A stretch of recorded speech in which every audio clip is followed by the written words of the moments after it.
Senate. My name is Abaribe, and I represent Abia South. The writer, George Orwell, made a very profound statement, which I will quote. He says that in times of universal deceit, telling the truth becomes a revolutionary act. We are being told every day to be patriotic. We are being told here that we shouldn't say anything against.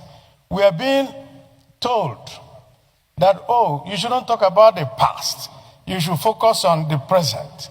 Yet, on this floor, rather than focus on what we're supposed to talk about, we go back to say, oh, during 2015, oh, the Chibok girls happened, and oh, we are now rescuing people. People were not rescued at that time.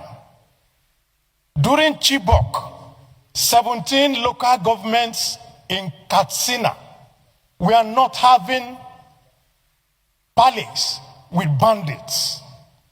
People in Kebbi were not leaving all the rural areas and coming to only the urban areas to stay. People in Niger were not being kidnapped. So why do we need to? At any time we need to talk about the present issues of today. We go back to start to look for excuse for our failures of today. I only want to say, let us do the right thing. We're not blaming this government for what they are finding itself, but it is the government in power, and they should do the right thing. What are the right things? We take only one example.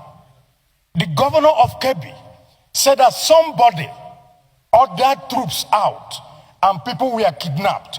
Till today, nobody in Nigeria knows what happened, and no question has been asked. And we are sitting down here as a parliament, and we turn and we talk. Yet, somebody is responsible. If I'm the commander-in-chief, I will call the army commander in that place and the head of the army and say, if you don't get me the head of this person who withdrew the troops to put all these children in jeopardy, then you make an example of him. That is how a country is run. A country is not run on pacification. A country is run on confronting